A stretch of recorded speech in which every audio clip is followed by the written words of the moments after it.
अस्सलामुअलैकुम dear students, उम्मीद है आप सब खैरियत से होंगे। जैसे कि हमने क्लास 10 के चैप्टर नंबर 1 का 1.1, 1.2 एंड 1.3 कंप्लीट कर लिया था, लेकिन जो है 1.4 को समझने के लिए आपको एक्सपोनेंट्स के कुछ रूल समझने पड़ेंगे। ठीक है, जब आपको वो रूल समझ में आ जाएंगे तब आप एक्सरसाइज 1.4 जो है सॉल्व कर सकेंगे। तो आज हम एक्सपोनेंट के रूल्स पढ़ेंगे। अब सबसे पहले आप समझें कि बेस क्या है, एक्सप्रेशन क्या है, एक्सपोनेंट क्या है और पावर क्या है।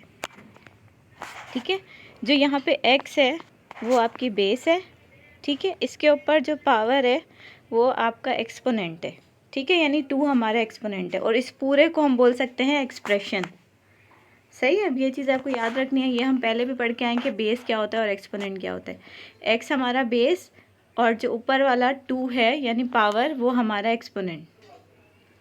सबसे पहले हम प्रोडक्ट रूल पे आते हैं। प्रोडक्ट रूल ये कहता है कि अगर आपकी बेस सेम है मल्टीप्लाई में, ठीक है, when multiplying with the same base add the exponent, यानी जब आपके बेस सेम हो तो आप एक्सपोनेंट को ऐड कर दो। जैसे कि आप देख सकते हैं x के ऊपर पावर a है इंटू x के ऊपर पावर b है, तो हमने क्या किया, एक x लेके a और b को ऐड कर दिया।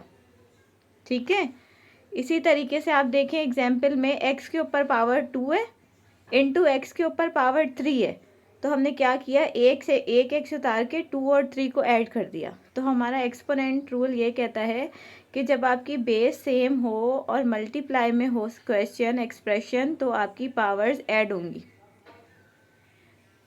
अब आ जाते हैं power of a power rule. ठीक है, आपके पास एक बेस है यानी x, उसके ऊपर पावर है यानी a, उसके ऊपर एक और पावर है यानी b। फिर आप क्या करेंगे, बेस उतार के पावर्स को आपस में मल्टीप्लाई कर देंगे। ठीक है, एग्जाम्पल में देखें, x के ऊपर पावर 2 था, होल के ऊपर पावर 3 था, आपने एक x उतार के 2 इंटू 3 यानी 6 कर दिया। ठीक है, तो power of a power rule ये कहता है। अब आ जाते हैं power of a product rule. ठीक है, अब क्या है, when applying an exponent to a product apply it to each base। अब देखें, अब आपके पास यहाँ पे दो बेस हैं, एक a बेस है एक x बेस है। ठीक है, इसके ऊपर होल के ऊपर पावर b है, तो ये जो b है ये a के ऊपर अलग से आएगा और x के ऊपर अलग से आएगा। ठीक है, एग्जाम्पल में देखें 2x इंटू 3 है, तो जो 3 है वो 2 के ऊपर भी आएगा और x के ऊपर भी आएगा, यानी 3 जो है 2 के ऊपर भी आएगा x के ऊपर भी आएगा। तो क्या हो गया, 2 को जब आपने 3 दफ़ा खोला तो 8 हो गया और x क्यूब हो गया। ठीक है, अब आ जाते हैं कोशेंट रूल। जैसे कि हमारा प्रोडक्ट रूल था, बेस सेम थी, मल्टीप्लाई में पावर्स को ऐड कर रहे थे। ठीक है, ऐसे ही अगर x के ऊपर पावर a है, को बीच में डिवाइड के साइन, x के ऊपर पावर b है, तो आप क्या करेंगे, एक बेस उतार के पावर्स को सब्ट्रैक्ट कर देंगे। ठीक है, तो बेस सेम है, डिवीजन में है, पावर्स को सब्ट्रैक्ट करना, बेस सेम है, मल्टीप्लिकेशन में है, पावर्स को ऐड करना। ठीक है, एग्जाम्पल देखिए, x के ऊपर पावर 5 है और x के ऊपर पावर 3 है। ठीक है, हमारे डिनोमिनेटर में, तो हमने क्या किया, 5 माइनस 3 किया तो एक x के ऊपर पावर 2 आ गई, तो ये हमारा था कोशेंट रूल। अब आ जाते हैं हम नेगेटिव एक्सपोनेंट पे। जैसे x के ऊपर माइनस a है, ठीक है, इक्वल के इस साइड जाके अगर हम x को नीचे ले आते हैं तो उसकी पावर, उसकी जो नेगेटिव साइन है वो ख़त्म हो जाएगी। ठीक है, ऊपर 1 रखा, x को हम नीचे ले आए तो x इंटू a हो गया। सही है, ऐसे एग्जाम्पल में आप देख लें, x के ऊपर पावर -8 थी तो x को हम नीचे ले आए, 8 बन गई। सेम ऐसे इसका अपोजिट भी है, अगर हमारे पास 1/x-6 है तो ये इक्वल के इस साइड जाके खाली 6 हो जाएगा। ठीक है, ये था हमारा नेगेटिव एक्सपोनेंट।